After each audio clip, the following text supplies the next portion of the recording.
స్నేహితులారా, ఈ సమయాన్ని బట్టి దేవునికి వందనాలు తెలియజేస్తూ ఉన్నాను. ప్రేమపూర్వకంగా మిమ్మల్ని అందరినీ వాక్య ధ్యానంలోనికి ఆహ్వానిస్తూ ఉన్నాను.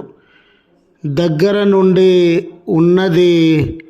ఉన్నది కూడా తీసివేయబడును, ఉన్నది కూడా తీసివేయబడును అనే ఆలోచనను మీతో కూడా పంచుకోవడానికి ఇష్టపడుతూ ఉన్నాను. కనుక దేవుని యొక్క వాక్యమును మీరు ముగింపు వరకు ఆలకించాలని, మీ కుటుంబ సభ్యులతోనూ తోటి విశ్వాసులతోనూ ఈ వీడియో షేర్ చేసుకోవాలని, మీ ప్రార్థన మనవులు ఎట్టివైనను కామెంట్స్ రూపంలో కానీ ఫోన్ కాల్ ద్వారా కానీ తెలియజేయండి.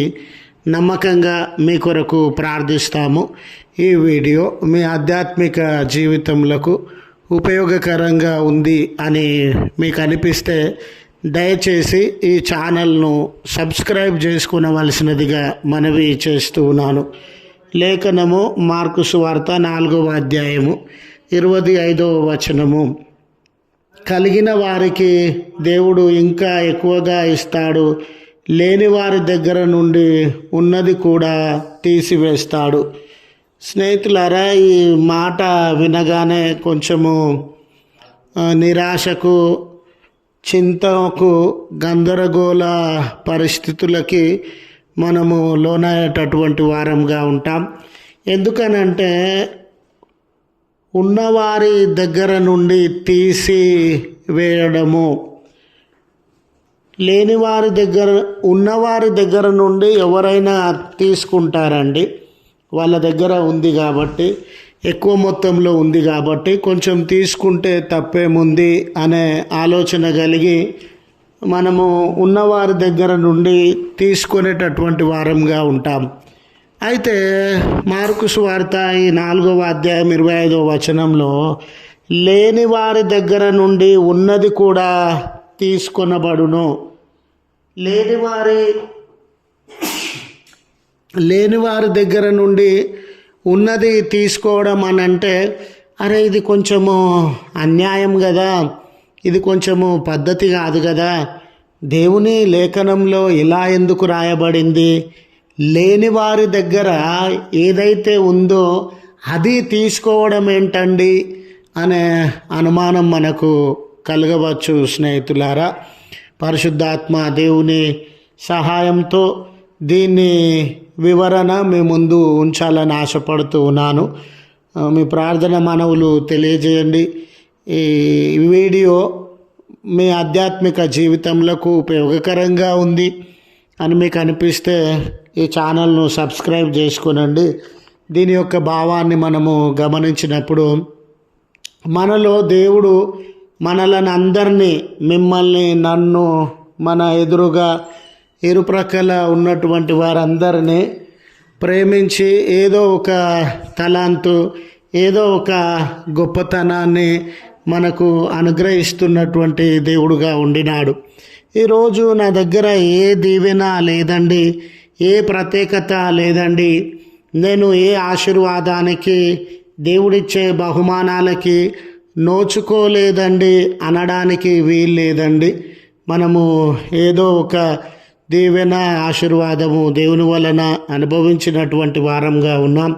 అయితే దేవుడు మనకు ఏ ప్రత్యేకతనిచ్చినాడో, ఏ బహుమానాన్ని ఇచ్చినాడో, ఏ తలాంతులను ఇచ్చినాడో వాటిని దేని కొరకు వాడేటటువంటి వారంగా ఉన్నాం. కొంతమందికి సమయం ఉండవచ్చు, డబ్బు ఉండవచ్చు, సేవ చేసేటటువంటి తలాంతులు ఉండవచ్చు, ఒక అధికారం ఉండవచ్చు, పదవి ఉండవచ్చు, వాళ్ళ మాట నడిచే పరిస్థితులు ఉండవచ్చు.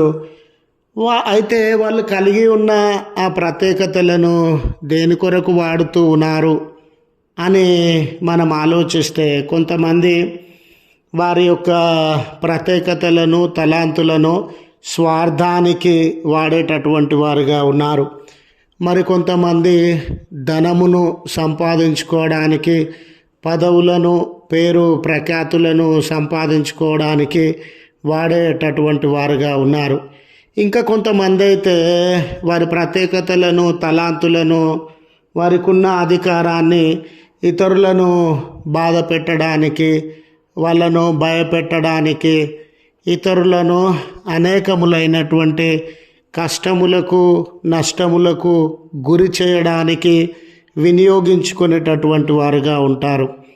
ఇలాంటి తరుణంలో చూడండి స్నేహితులారా, వాళ్ళ లోపల ఉన్న తలాంతులు సరిగ్గా దేవునికి మహిమకరంగా ఇతరులకు ఉపయోగకరంగా వాడే మనసు వారి లోపల లేదు కాబట్టి వాళ్ళకు ఆ మంచి మనసు లేనందున ఆ ఉపయోగించుకునేటటువంటి ఇతరులకు ప్రయోజనకరంగా ఉండేటటువంటి మనసు లేనందున వాళ్ళ దగ్గర నుండి ఏదైతే ఉండిందో, దేవుడు వాళ్ళకి అధికారం ఇచ్చినడా, డబ్బు ఇచ్చినడా, ఆయుష్ ఆరోగ్య బలంలను ఇచ్చినడా, ప్రత్యేకతలను ఇచ్చినడా, గొప్పతనాన్ని ఇచ్చినడా, అది వారి యొద్ద నుండి తీసివేసుకొనబడును అనే ఈ హెచ్చరిక దేవుడు మనకు అందజేస్తూ ఉన్నాడు. కనుక మన జీవితంలో ఏ ప్రత్యేకత ఉన్నా అది దేవునికి మహిమ కొరకు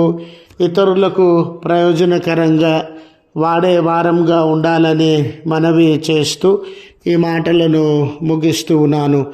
ప్రార్థించుదము. కృపగల తండ్రి, ప్రేమగల మా దేవ, మీ పరిశుద్ధ నామమునకు వందనాలు చెల్లిస్తూ ఉన్నాం. కనికరంగల దేవుడవు, దయగలిగినటువంటి తండ్రివి, మాలో ఏ గొప్పతనము చూడకయే ఏ ఆస్తిపరులమనో, గొప్ప వంశానికి, గొప్ప స్థితికి సంబంధించినటువంటి వారము అనే ఆ గొప్పతనాన్ని చూడకయే ఎన్నో తలాంతులను ఈవులను మేము చిన్నవారమైన, క్రింది స్థాయికి చెందినటువంటి వారమైన అనుగ్రహించినటువంటి దేవుడవుగా ఉన్నావు. వాటిని మా స్వార్థం కొరకు కాక మీ మహిమ కొరకు, ఇతరుల ప్రయోజనముల కొరకు వాడుటకు మీ కృప దయచేయమని ప్రార్థన చేస్తున్నాం. అయ్యా, ఈరోజు ఆయా పనులు ప్రారంభించుచు ఉన్న బిడ్డలతో, ప్రయాణాలలో ఉన్న బిడ్డలతో మీ భద్రత దయచేయండి యేసయ్యా. వెడ్డింగ్ యానివర్సరీ అని